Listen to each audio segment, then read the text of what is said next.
Hello, Morgan family. This is the Coop Chicken Mansion.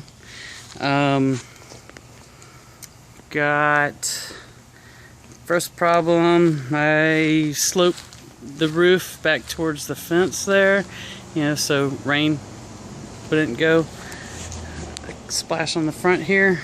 But because it's up against the fence, the water kind of builds up there a little too much. I should have sloped the roof, slightly that way so everything would run off. But it's much bigger than, what 5 or 6 chickens would need. They have access to the bottom here 24 hours in case I go to work and don't let them out into the run, which the run is not built yet. So actually the run consists of my entire backyard. Got actually a chicken underneath the half pipe, laying an egg over here. That's Miss Bojangles. She must have an egg up underneath there.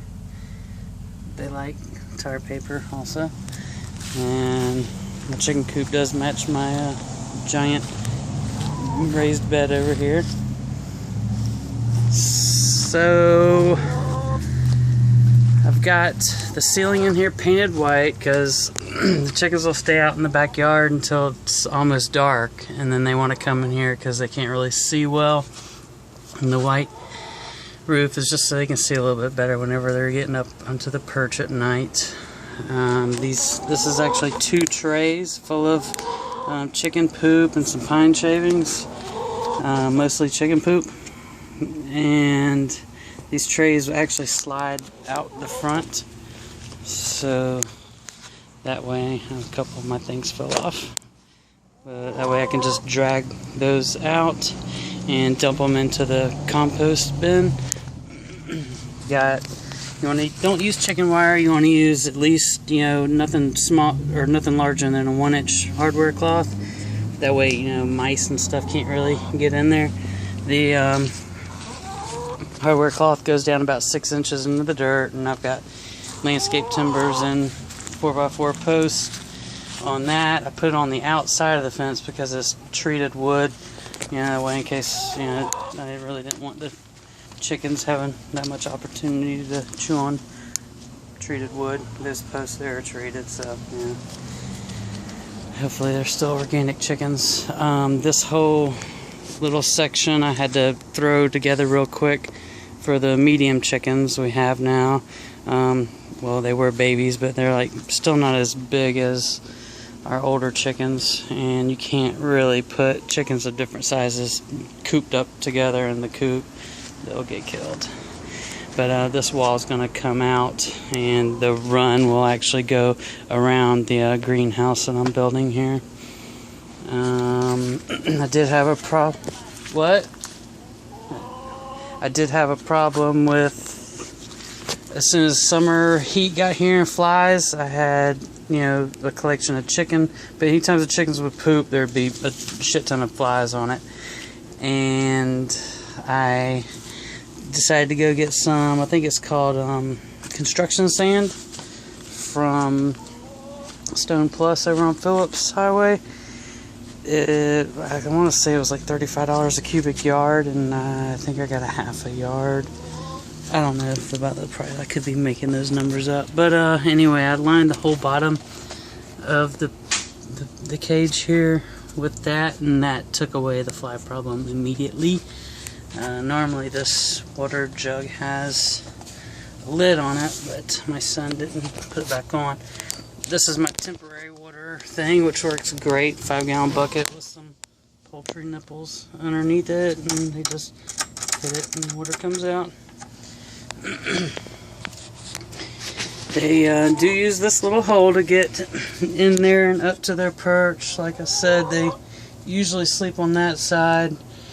Only occasionally they'll be here, but they can actually fly from the ground up to that point. They don't really spend too much time running around here, but let me show you the food water thing that I made.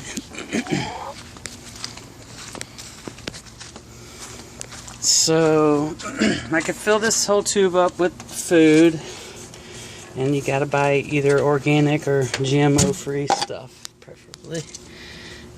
This holds quite a bit of food. There is some down there, you just can't see it.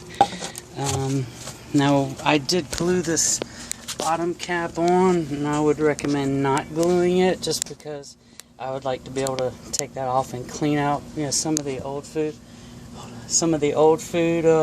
Hold on, I'm videoing something for a friend of mine's getting chickens.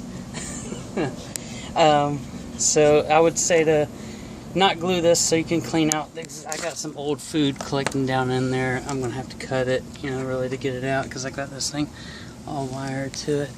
This is where we'll put water eventually. I have a leak right now, so that's why I'm using the 5-gallon bucket, but I'm going to put poultry nipples here so they'll have water from up here. In the wintertime, I imagine they're going to be in here more, so, and I'm going to insulate this with some foam, so I want them to have water while they're inside the coop.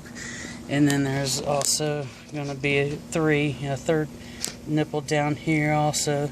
This is where I noticed it was going to leak because I'm drilling into a thicker PVC than what I'd seen on YouTube, and I guess I just need to put a little bit of silicone underneath there, or you know, screw it in with some silicone to seal it better.